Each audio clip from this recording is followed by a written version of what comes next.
10,000 की साड़ी पहनेगी मेरी बहू। अरे भैया, आप कैसी घटिया सस्ती साड़ी दिखा रही हैं। मुझे अपनी बहू के लिए साड़ी लेनी है। कम से कम स्टार्टिंग रेंज तो 1 लाख से करिए, चाहे 10 लाख की ही साड़ी क्यों ना हो, मैं लेने को तैयार हूँ।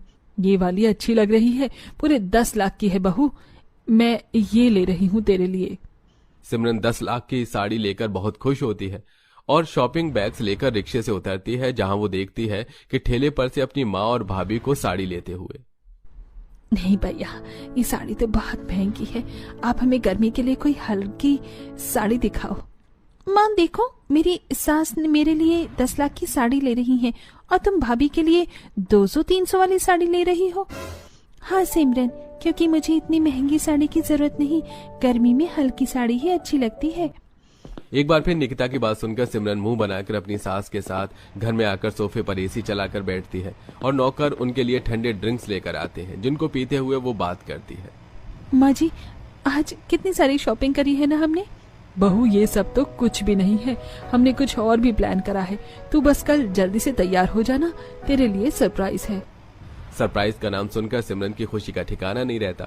अगले दिन सब तैयार होकर BMW के शोरूम जाते हैं और अर्पित काफी महंगी कार लेता है सिमरन के लिए और पूरा परिवार एसी वाली कार से अपने घर आते हैं। देखो पापा, मुझे धूप में एक दिन शॉपिंग करने के लिए रिक्शा से क्या जाना पड़ा। अर्पित ने मेरे लिए 50 लाख की एसी वाली BMW खरीदी और एक आप हैं जो एक कूलर तक नहीं खरीद पाए। अमीर घर में शादी क्या हो गई, तेरा घमंड तो 7वें आसमान पर जा चुका है, थोड़ी बचत करना सीख। हाँ सिमरन, तुम्हारे घर वाले तो अमीर हैं, पर तुम तो गरीब घर से हो, तुमने तो बहुत ही गरीबी देखी है। तुम तो 2 पैसे बचाना सीखो ताकि मुसीबत में काम आए। भाभी, अपनी सलाह अपने पास रखो, क्योंकि मेरा ससुराल बहुत अमीर है।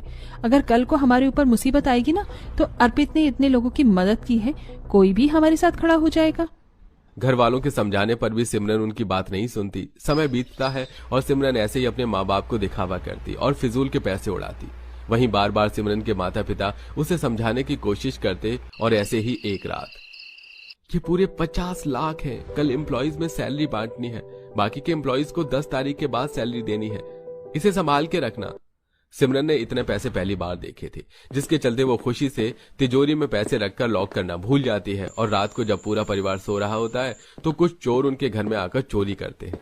चोर उनके गहने, रुपए, फोन, क्रेडिट कार्ड और राशन तक चोरी कर लेते हैं और सुबह उठकर सब ये देख हैरान हो जाते हैं। माँ देखो ना, मेरे कमरे से मेरे सारे कपड़े गायब हैं।